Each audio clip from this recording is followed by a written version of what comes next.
What's up, Bing Pots? All right, what's up, everyone? Welcome to another episode of the Strength Classroom. Pew, pew, pew, doo, doo, doo. What are we talking about today? Beginner mistakes in the gym. Maybe you're a beginner watching this. Maybe you're not, and you can identify like, yeah, I used to do that. I do that with every beginner video. And let's just talk about what you should be doing instead.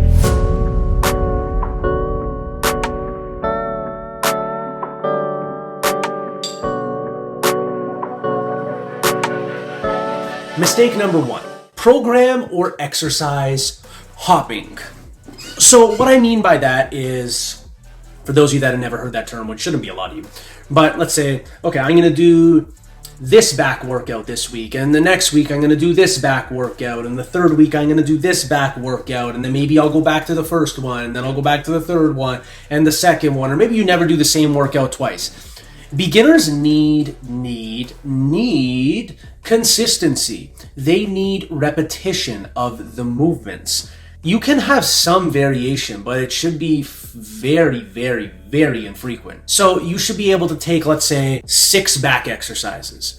And that should last you like 3 years, realistically. Deadlift, barbell row, pull-ups, lat pull-down, cable row, dumbbell row, whatever. You should have like, let's say, some sort of deadlift variation, some sort of row, some sort of vertical pull or pull-up, some machine work, and go from there. And that's just the example of back. You can do that for like literally any muscle group. So don't hop around. You need repetition. You need to get better at the exercises that you are currently doing instead of trying to get good at all the exercises. Because what's going to happen, just get good at the big exercises first and you'll get good and proficient at them really quickly. Or you could do a bunch of different exercises and have your progress be this small compared to like this. So when you're a beginner, it's not just about hitting the gym. It's about building your habits. This is a better way to say this. It's super tempting to do the program you're not doing because it must be better than the one you currently are doing. But that is definitely not the case. So early on, you'll see gains in muscle, strength, fat loss, all at once. Beginners are very fortunate. That does not happen past the beginner stage. But that's because your body is just simply adapting to new movements and new stresses. And when that progress starts to slow, something needs to change. But it's not because your current program is failing, so you don't need to change everything. You might just need to take away a set, add a rep, take some weight off the bar, and do more reps. You don't need to be like, oh my God, I wasn't able to make progress, or progress is slowing down, let's throw the whole program in the garbage. No. I did that one time, and I realized how stupid that is. But it's a sign your body is actually adapting well. And like what I said in another video, or a video to come, I'm not sure what order I'm going to edit these in, your workouts will get harder over time. You're going to have to work harder to achieve what you once achieved before. So the best thing you can do is just stick to those exercises, or maybe make some slight changes. For example, you're doing deadlifts, maybe stand on a 1-inch mat or a plate just to add some more range of motion, but the weight might have to be lower. But the overall movement is very similar. So stick to things like squats, deadlifts, maybe a couple of pressing and pulling movements, lunges, curls, some form of extensions, maybe. But in the beginning, you really won't need that many isolation movements. But the consistency will build strength and set you up for long-term success. Mistake number 2, overeating. Beginners and just some people tend to think, oh, I'm lifting weights, I can eat all the food in the world, and because I'm lifting weights, it's all gonna get converted to muscle. No, it doesn't. Okay? That is not even close to being true. So many people think you need to be eating 4,000 to 5,000 calories to build muscle. That is for super active people and people that need those calories. I'll say this, the amount of protein and calories you eat, if you are on gear, you're on steroids, you're on some form of performance enhancing drug, all of that is going to get absorbed. There is legitimate scientific studies that show when you are taking performance enhancing drugs and steroids, like the bodybuilding drugs, you can eat as much protein as you want and your body will basically synthesize all of it. If you are a natural lifter, the more protein you eat, there is definitely a point of diminishing returns, and there's probably a point where it doesn't do anything at all and there's no returns, and you're just wasting your time eating it, you're wasting money buying the food, and you're wasting your time cooking it. Let's be honest, just a lot of waste. So if you're trying to gain mass, you're gonna want to eat more food than normal. But it can be tempting to eat so much extra food. So don't just start downing burgers, pizza, sushi, endless amounts. Keep in mind that that can pack a lot of fat onto your body. And fat cells produce estrogen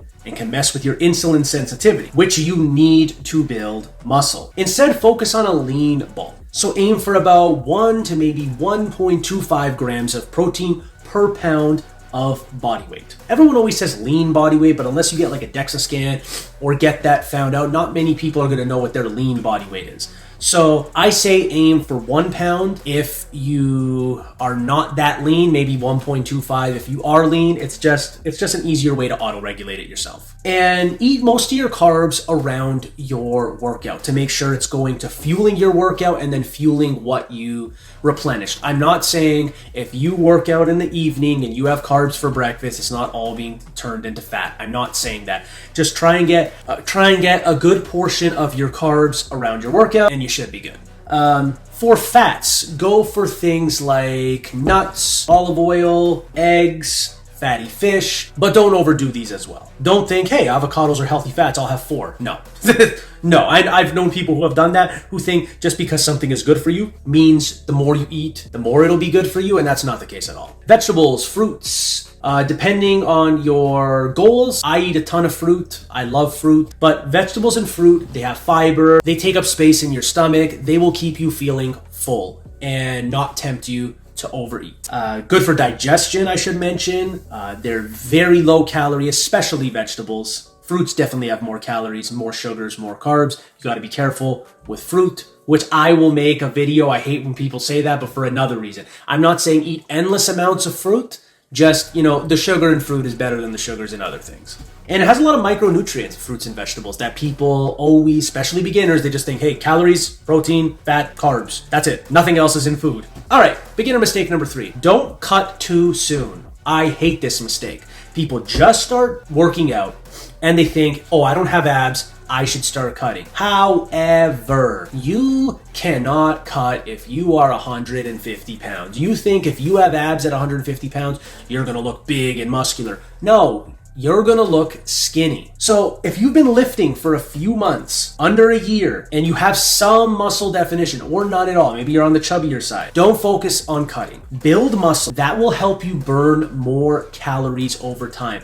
Build muscle first. Don't get ripped and see what you're working with, no. Build muscle first. You definitely don't want to end up being skinny fat. You don't want to drop your calories super low, get your body fat super low, because then you're going to be under muscled. You might have a tiny bit of loose skin, but you're just going to look under muscled, which no one wants to be. And if you keep eating well and training hard, you'll know when it's time to cut, when you have like some bulk to you. Not chub, but when you have some bulk. Maybe your shoulders are bigger, your chest's bigger, your back is bigger.